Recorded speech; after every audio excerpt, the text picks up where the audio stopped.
안녕하세요. 오늘 저희는 아산만 성결교회 정희정 목사님의 주일 설교 영상을 좀 깊게 들여다보려고 합니다. 사도행전 2장 그 오순절 성령 강림 사건인데요. 설교 제목이 흥미롭더라고요. 방언인가 권능인가? 이렇게 질문을 던지세요. 네, 맞아요.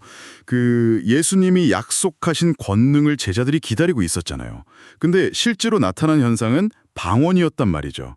그래서 이 설교는 이 둘의 관계, 특히 그 당시 제자들에게 이 방언이 대체 어떤 의미였을까 여기에 좀 집중하고 있습니다. 당시 제자들 상황을 먼저 이해하는 게 중요하겠네요.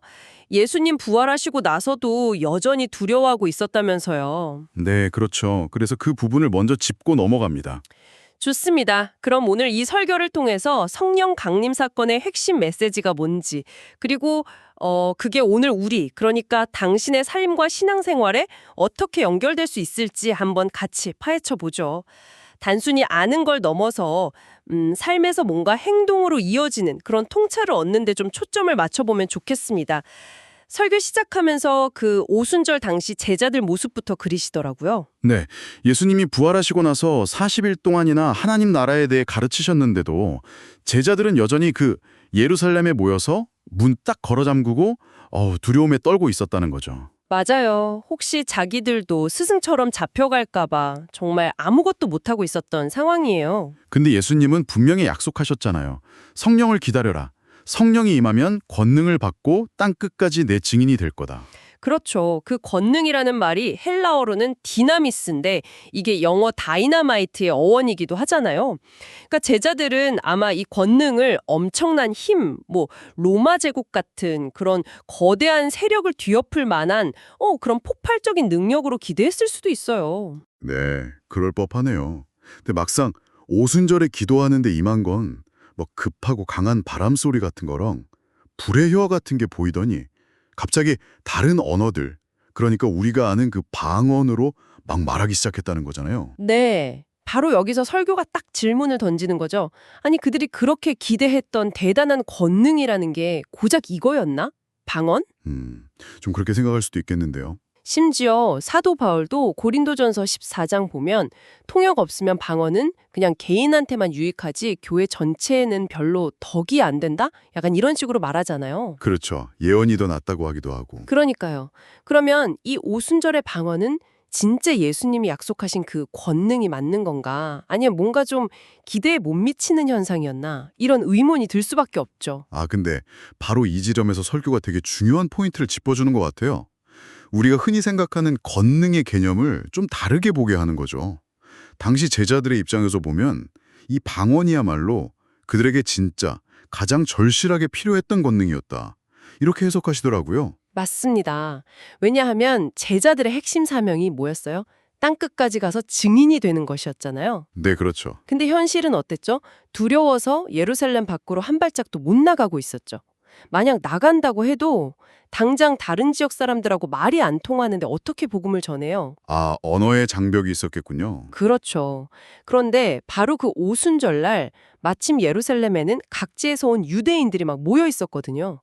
바로 그 사람들 앞에서 제자들이 그들의 언어로 하나님의 큰 일을 막힘없이 말하기 시작한 거예요. 와, 그 상황을 생각해보니 확 와닿네요.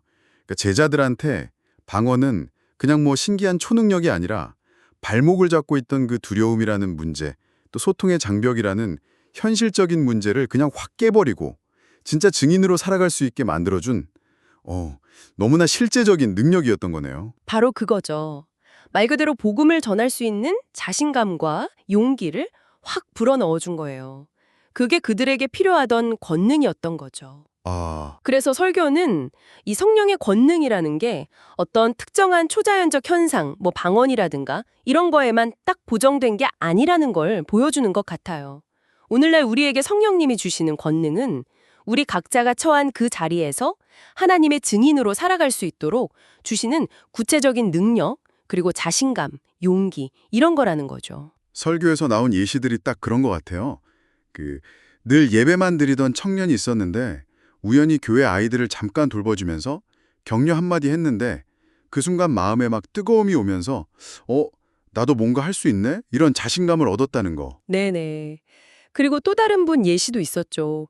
복음은 전하고 싶은데 너무 용기가 없어서 망설이던 분이 기도하고 나서 담대함을 얻어서 이웃에게 다가가고 관계 맺고 결국 복음까지 전하게 된 이야기. 맞아요. 이분들한테는 그 경험이 마치 오순절의 제자들이 방언을 받은 것처럼 삶을 움직이고 하나님 일을 하게 만드는 진짜 실제적인 권능이었던 거네요. 네, 핵심은 그거예요. 상황, 맞춤형, 능력. 그리고 그걸 통해 얻게 되는 자신감과 용기. 성령님이 임하시면 나도 할 수 있겠다. 하나님의 일을 내가 감당할 수 있겠구나. 이런 담대함이 생겨서 결국 행동으로 옮기게 된다는 거. 어쩌면 이게 성령 강림의 본질에 더 가까울 수 있다는 거죠. 결국 이 설교는 성령의 권능을 단순히 어떤 신비한 현상으로만 보지 않고 우리 각자가 처한 상황 속에서 하나님의 증인으로 살아갈 힘을 주는 맞춤형 능력, 그리고 그로 인한 자신감과 용기로 다시 보게 하는 것 같아요. 그냥 가만히 앉아있는 신앙이 아니라 삶에서 뭔가 구체적으로 움직이게 하는 힘. 맞습니다. 그래서 설교는 우리 자신에게 질문을 던지게 만들어요.